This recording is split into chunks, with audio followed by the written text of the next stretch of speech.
Young black men have emerged as a key voting bloc that could either push Joe Biden across the finish line or help give Trump the best black voter support for a Republican presidential candidate in recent history.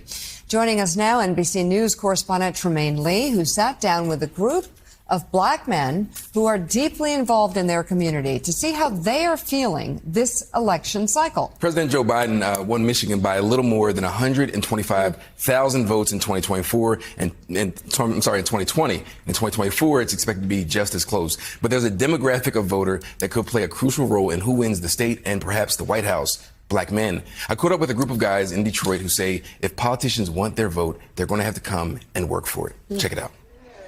What's up, sister? On Detroit's hardscrabble west side, it seems like everyone knows them. That's your bike now? From block to block and business to business.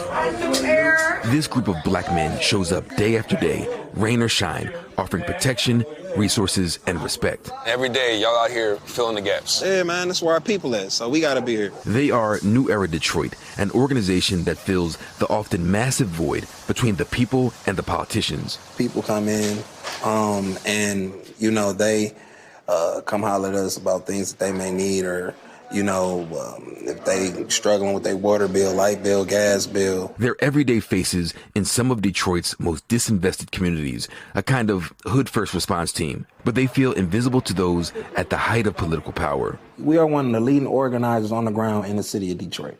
Literally, the closest that you're gonna get to black people in this city.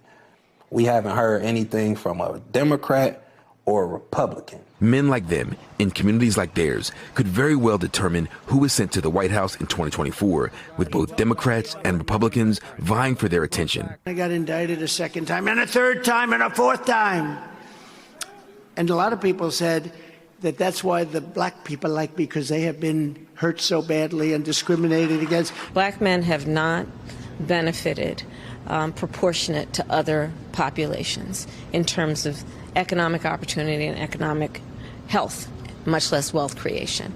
And so we just have to be honest about that. And while Biden has locked down traditional black voters, black men are poised to become something of a swing vote. Some polling showing that Trump is on track to capture a larger share of black voters than any other Republican presidential candidate since 1996. Why do you think it's been harder for them to connect to us? They just want to get the votes, and that's it. They don't care about nothing else. People come to our communities and pander for our votes, and we know we ain't never seen this person before, ever. We know it's fake. In recent months, Biden, Vice President Kamala Harris, Donald Trump, and third-party candidate Robert Kennedy Jr. have all made trips to Michigan without visiting the kinds of neighborhoods that New Era works in. You gotta think, man, we live in communities where people, you know, worrying about their next meal, where people worrying about, you know, if they're gonna be able to keep the lights on. We never seen these people. You know what I mean? They're not real people. You know, and then when they come to, you just said, yeah, they come to Michigan and they come to these places, but it's not in our places. Who among you is definitely going to vote? Raise your hand if you're definitely voting in this election.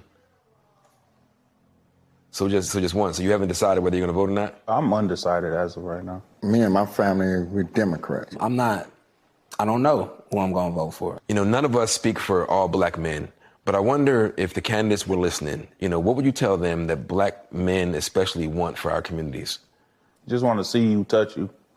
Just want to feel your vibe. If you really want the black vote, spend more time in the black community with black people, hearing about their problems. Back on the streets, the brothers of New Era are doing what they do best and what they say most politicians can't or won't do. Showing up for black people in a way they can feel. What's up, bro? So as you saw, just one of those guys, the elder gentleman, definitely is going to vote in the presidential election, and for Biden, actually. But tracking with a generational divide we're seeing among black men and their support and their openness to Donald Trump. We're seeing something that shifts along certainly class lines, gender lines, but also generational lines as well. Troy, that is, I mean, it's such an extraordinarily important report. It is now black men that Biden-Harris team have to really connect with. Absolutely correct. And I believe that they can. I just don't know why they don't get the message. I think Tremaine's piece is so important because one of the things that was said by one of the men on the piece, that I know for a fact is the disconnect between those politicians, black and white, and people on the ground. And Ray, to your point, you're there every single Saturday with the people. When Kamala Harris came, she went to the African American Museum, the creme de la creme of Black Detroit. On Sunday, Joe Biden will be at the NAACP's national fundraising dinner there, the creme de la creme. But not, as Brother Zeke said, in the hoods or ghetto. They're leaving a lot of votes on the table because these men in this community have concerns about their family. They have concerns about safety. They have concerns about how they're engaging with the policing and carceral system. But they never see any of these politicians. And if they do, it's only once every 4 years or 2 or 6 years. Never on the ground.